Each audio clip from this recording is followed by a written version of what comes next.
Hello, everyone. John Dowling, author of Service by the Boxes. Um, it's Friday, Friday after Thanksgiving. So the week after Thanksgiving is always tough because you're closing out the month. Plus, it's a short week. Plus, it's a holiday and travel. And now you've got to get back to work.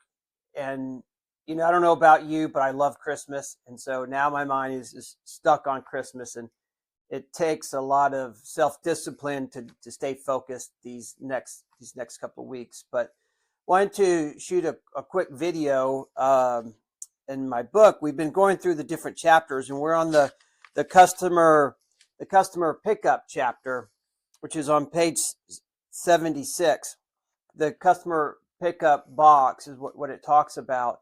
And there's always a big debate is when do you close out the work order?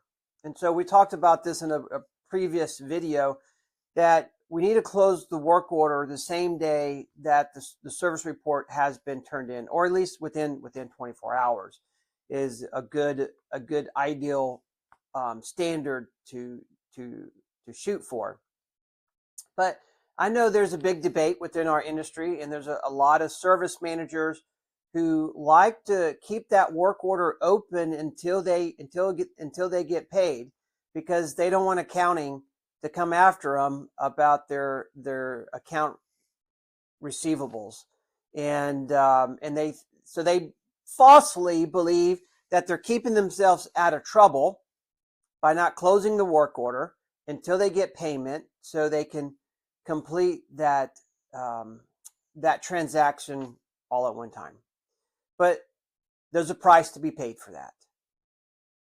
We have to remember that in business, any transaction at all, there's two cycles. There is a order to invoice cycle, and there is a invoice to cash cycle.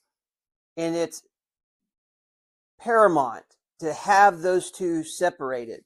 When you're trying to determine cash flow issues or throughput issues or production issues or even profitability, where does it lie? Where's the problem at? Is it in the order to invoice cycle, or is it the invoice to cash cycle? So let me explain real quick. The order to invoice will help you determine, do you have a problem with your technician diagnosing the piece of equipment? Are you having a problem getting an estimate from the parts department, getting the estimate approved from the customer, or maybe getting parts ordered from the parts department? Or are you having a problem with technicians just being productive and getting the work done in a timely manner? Or are you waiting on a service report from that technician? So all those things occur in the order to invoice cycle. So here's the problem. If you hold that work order open until you get paid, and so if you hold that work order open past that order to invoice and keep it open from invoice to cash, we don't know where the problem lies. Is it in the shop with the technician or the parts department? Or is it our customer not paying? Right? Is it the customer just not paying? Is it our process of contacting the customer and following up with the customer and securing payment? Is that the problem? Do we need to develop a more convenient way to collect payment from that customer? And that's why it's good to separate the two.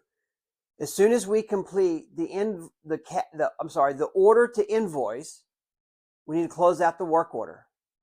And then we'll start tracking in your receivable account from the time it is invoiced to the time that we're paid. So we want to have the ability to use our financials to look at them and say, okay, if we have aged work orders, or if we have cash flow problems or profitability in the service department, is it performing the work that we are required to do, or is it getting payment from the customer? Because getting payment from the customer, the way you address that is totally different than getting your technicians to be more productive, getting your parts to stock, have a better stock ratio, get your parts to order parts more efficiently. You see, those are two totally different things. And you just muddy the water if you don't do things right.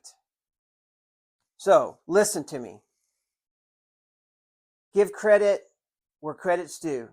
If your technician, your parts department, if they do everything right, close that work order out as soon as possible. Decrease that average day to closure time on the service side.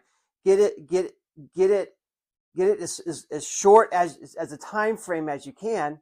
So when we look at profitabilities or cash flow issues, we can look at that number and say, okay, we were at average 25 days to close the work order. Now we're at 7 days. So now we know it's nothing to do with the technician. The reason the shop is not profitable, it's because the invoice to cash. Our customers aren't paying us. Now we need to address that with the customer. Now we need to find a more efficient way to collect payment from our customers.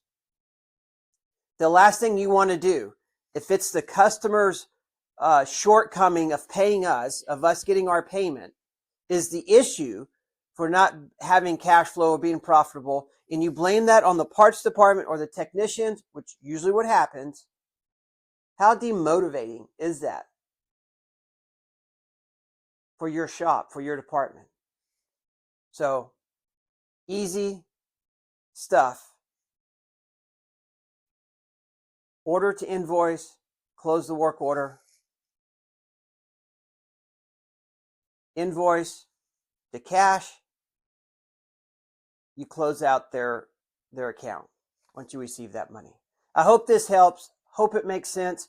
If you have any questions about Service by the Boxes or any training or consulting services, please shoot me an email at john@servicebytheboxes.com. Check out my YouTube channel, Service by the Boxes, to find more videos like this.